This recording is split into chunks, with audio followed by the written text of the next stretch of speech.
અરવલ્લી જિલ્લાના શામળાજી તાલુકાના ખોડંબા ગામની મહિલાએ ઈચ્છા મૃત્યુની માંગ કરી છે। મેઘરજ તાલુકાના કેશરપુરાની શિક્ષિકાએ ઈચ્છા મૃત્યુની માંગ કરતા જિલ્લામાં હડકંપ મચ્યો છે। શારીરિક તેમજ આર્થિક રીતે થાકી જઈને આખરે જીવન ટૂંકાવવાનું નક્કી કર્યું છે। 2009માં લગ્ન કર્યા બાદ 2021માં બાળકને જન્મ બાદ ગંભીર બીમાર થયાનો શિકાર બની હતી। 2021માં કોરોના બાદ ગંભીર બીમારીમાં સપડાયા હતા। હૃદય ધબકારા, અનિયમિત હરણિયા, પેટમાં ગાંઠો, એસિડિટી, અસ્થમા, કબજિયાત, આંતરડા સહિત અન્ય ગંભીર બીમારીઓ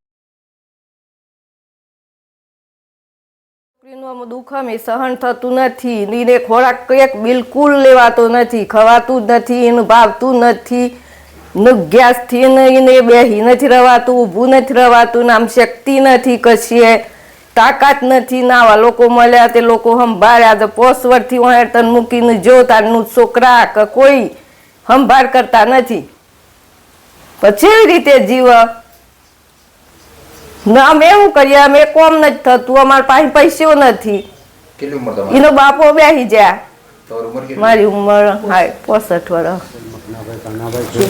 હું ગામ ખોડંબાનો રહેવાસી છું, તાલુકો શામળાજી, જિલ્લો અરવલ્લી।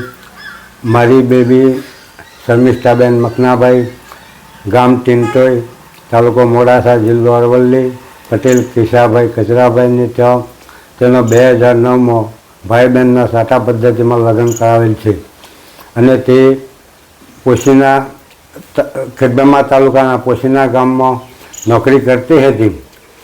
તો એને આજે લગભગ 14 વર્ષ થઈને તો પોશીનામાં નોકરી કરી, જિલ્લા વિભાજનમાં 3 વર્ષ મેઘરજ તાલુકામાં કરી। 2021માં એમને કોરોના થયો, ત્યાર પછી એની સાસરીવાળે એને છોડી દીધી છે। મારે ઘરે મૂકી અને લે તારી છોકરી સંભાળ એમ કહીને જમાઈ મૂકીને જતા રહ્યા છે।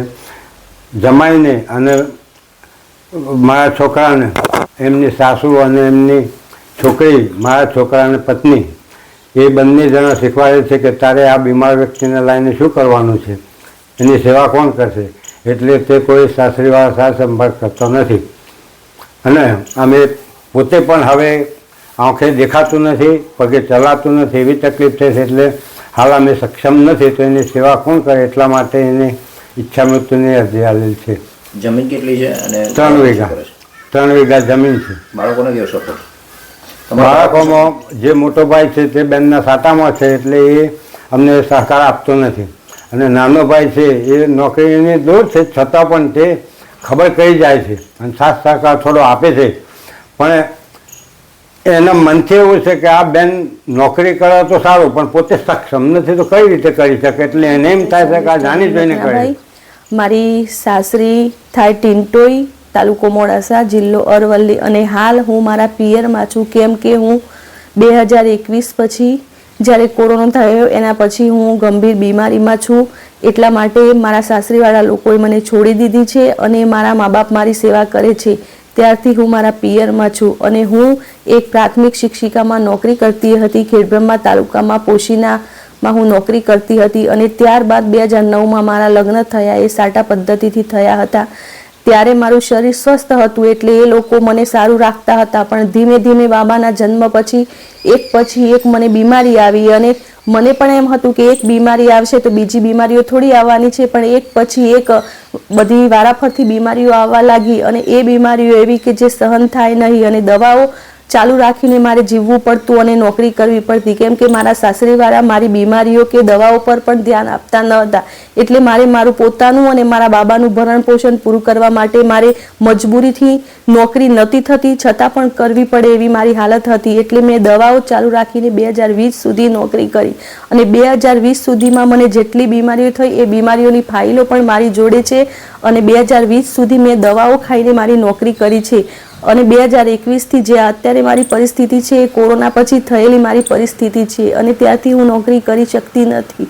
મારી પરિસ્થિતિ ગંભીર છે। મને ઓતરડામાં, હોજરી પર, અંદર પેટમાં બધા સોજા આવે છે, કિડનીમાં સોજા આવે છે, ગર્ભાશયમાં સોજા આવે છે, પેશાબમાં સોજા આવે છે। 2 મિનિટ પેશાબ પણ હું રોકી શકતી નથી કે 5-10 મિનિટ બોલવું હોય બેસી રહ્યું હોય તો પણ બોલી શકતી નથી, કે હવે ખોરાક પણ ખાઈ શકતી નથી. મરચા વગરનું બાફેલું મગનું શાક કે દૂધીનું શાક કે ગાયનું દૂધ, સફરજન એવા પર હું રહેતી હતી, પણ હવે એ પણ મારાથી લેવાતું નથી અને વધારે પડતું ઇન્ફેક્શન પેટમાં થયેલ છે. એના કારણે ખોરાકનું બિલકુલ પાચન થતું નથી, જેના કારણે હું આવી અવસ્થામાં છું અને રોજે રોજ હું એકને એક પરિસ્થિતિનો જે સામનો કરી રહી છું, એના કારણે મેં ઈચ્છા મૃત્યુની અરજી કરી છે.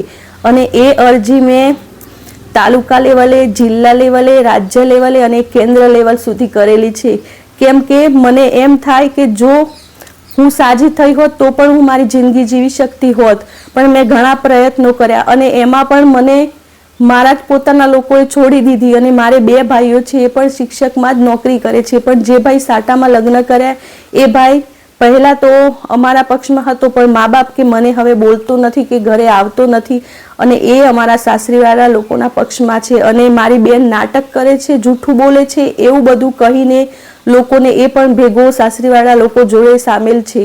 અને નાનો ભાઈ છે, પણ એ હવે બધાનું, મા બાપનું અને મારું અને બધાની જવાબદારી કઈ રીતે પૂરી કરે, એટલે એ પણ એ ચિંતામાં જ છે કે હું પૂરું તો કરું, પણ મા બાપનું કરું, મારું પૂરું કરું, હું નોકરી કરું મારી આટલે દૂર જ થરાદ, બનાસકાંઠામાં જ્યાં થરાદ નોકરી છે એટલે દૂર, તો મા બાપની સંભાળ લેવા આવવું પડે, મારી સંભાળ લેવા. તો પેલો ભાઈ નથી કરતો તો એકલો બધું જવાબદારી કઈ રીતે પૂરી કરી શકે? નહીં તો એનો કોઈ એવો વાંક નથી, એને પણ 2 બાબા જન્મીને મરી ગયેલા છે.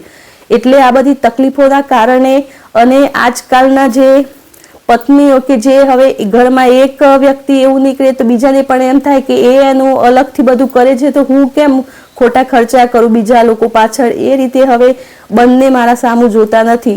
અને મારા મા બાપ છે, પણ એ લોકો શરીરે હવે સક્ષમ રહ્યા નથી અને એ કામ કરી શકે એવી હાલતમાં નથી. મમ્મીને પણ કોરોના પછી કિડનીની તકલીફ થઈ છે અને એના કારણે હવે મારી સેવા કરવાવાળું, કે મારે જે વારંવાર પેશાબની તકલીફ, વારંવાર સંડાસમાં, જાજરૂમાં જવાની તકલીફ, અને એ મારા ઘરથી દૂર છે ને એ બધું હું, મારી જે ભૌતિક સુવિધાઓ નથી એના કારણે ને આર્થિક તંગીના લીધે હું આ બધું શરીરની તકલીફો સહન કરું કે આ રીતે તંગીઓ, આ બધું મારાથી સહન થતું નથી.